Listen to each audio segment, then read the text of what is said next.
Yes, good morning students. आज का हमारा ग्रामर का टॉपिक है अनेक शब्दों के लिए एक शब्द। इसके साथ-साथ हम समरूपी शब्द भी आज डिस्कस करेंगे। तो सबसे पहले है अनेक शब्दों के लिए एक शब्द। जब हम बहुत सारे शब्दों की जगह पर एक सुंदर से अच्छे से वर्ड का प्रयोग करते हैं, तो इससे हमारी भाषा जो है वो बहुत सुंदर लगती है। देखने में, सुनने में, दोनों तरह से। जब हम लिखते हैं तब भी और पढ़ने में भी हमें वो भाषा अच्छी लगती है। बजाय इसके कि हम बहुत सारे शब्दों का प्रयोग कर रहे हैं, हम एक सुंदर सा वर्ड प्रयोग में लाते हैं, जिससे हमारी भाषा जो है वो सुंदर लगती है और अच्छी लगती है। अब अनेक शब्दों के लिए एक शब्द 1 टू 40 हम पीटी 1 एंड पीटी 2 में ऑलरेडी कर चुके हैं। 1 टू 40। अब हमने 41 से लेके 60 तक ये हमने अनेक शब्दों के लिए एक शब्द करने हैं। तो 40 तक हम दूर की सोचने वाला और देखने वाला दूरदर्शी तक हमने कर लिया था। इसके बाद जो परिचित ना हो, जो परिचित ना हो, जो हमारा जाना पहचाना ना हो, जिसे हम ना जानते हो, तो वो हो जाएगा अपरिचित। मैंने एक व्यक्ति हमारे घर आया जो हमारा परिचित नहीं था। तो जब हम इसकी जगह पर एक अपरिचित वर्ड को प्रयोग में लाते हैं, तो इससे हमारी भाषा अच्छी लगती है। हमारे घर एक अपरिचित व्यक्ति आए, जिनको हम जानते नहीं थे।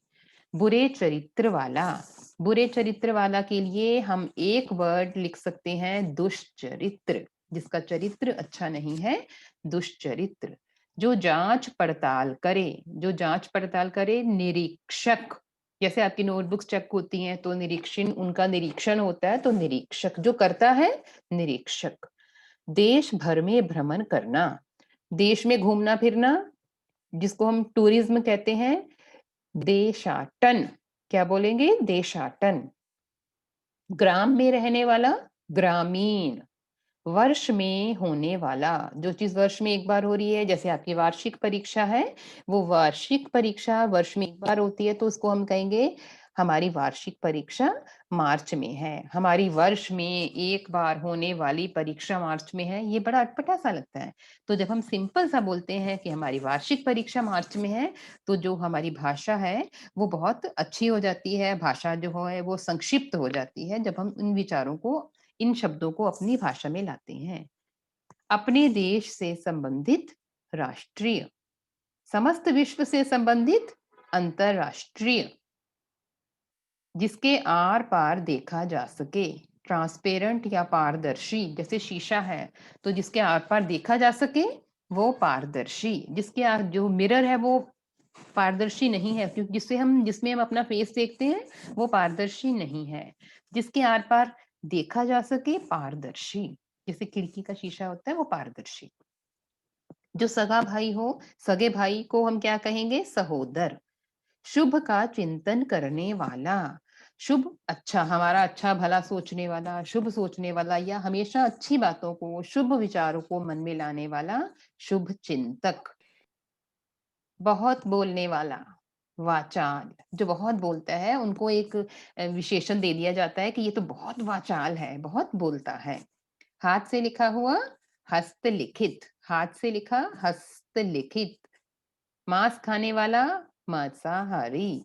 शाक सब्जी खाने वाला, शाकाहारी। जन्म से अंधा, जन्मांध। जन्मांध कौन थे? महाभारत में हमने देखा कि जो धृतराष्ट्र हैं, धृतराष्ट्र थे वो जन्मांध थे, वो जन्म से अंधे थे। नष्ट होने वाला, जो चीज नष्ट हो जाएगी, डिस्ट्रॉय हो जाएगी, खत्म हो जाएगी, वो है नश्वर। जो अभी पैदा हुआ हो, जो जैसे जो बच्चे जिसने अभी भी जन्म लिया है उसको बोलेंगे हम, उसको बोलेंगे नवजात, नवजात शिशु। जो कड़वा बोलता है, कटुभाषी। कड़वा बोलने वाला, जिसकी बातें बहुत हमें मन को अच्छी नहीं लगती, जिससे हमारा मन दुखता है, कड़वा बोलने वाला दूसरों को, कटुभाषी। जल में रहने वाला, जो जल में रहता है, जलचर। जैसे जो जल में रहने वाले जानवर हैं वो जलचर है। मछली जलचर है, मगरमच्छ जलचर है, क्योंकि वो जल में रहता है। तो ये 60 वर्ड्स हैं। अब आप पीटी 3 में ग्रामर बेटा पीटी 1 और पीटी 2 दोनों की आएगी, तो टोटल वर्ड्स हो जाएंगे हमारे पास 60। और ये आपने आज ही रिवाइज कर लेने हैं। अनेक शब्दों के लिए एक शब्द। नेक्स्ट टॉपिक है समरूपी भिन्नार्थक शब्द। इसी का नेक्स्ट पेज ले जाओ, पेज नंबर 46। पेज 46, समरूपी भिन्नार्थक शब्द। अब कुछ ऐसे शब्द होते हैं हिंदी भाषा में जो सुनने में और लिखने में भिन्न होते हैं, थोड़े अलग तो होते हैं और उनका अर्थ भी अलग होता है, लेकिन कई बार ऐसा होता है कि हमें लगता है कि ये वर्ड एक ही है, लेकिन उनमें फर्क होता है। तो जो उनमें फर्क होता है लेकिन कई बार हमें देखने में वो वर्ड्स एक जैसे लगते हैं, उन्हें हम कहते हैं समरूपी भिन्नार्थक शब्द। रूप, समरूप, जिनका रूप एक जैसा है लेकिन उनका अर्थ भिन्न है, अर्थ उनका भिन्न होता है, अलग होता है। ये हम वर्ड्स देखते हैं 21 से लेके 30 तक, सिर्फ 10 वर्ड हैं। चिर, चिर का मतलब है पुराना।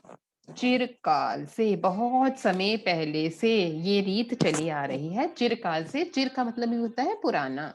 और एक चीर, जब च में बड़ी की मात्रा आ जाएगी तो ये बन जाएगा चीर। और चीर का मतलब होता है वस्त्र या कपड़ा, यहाँ पे हम कपड़ा भी लिख सकते हैं।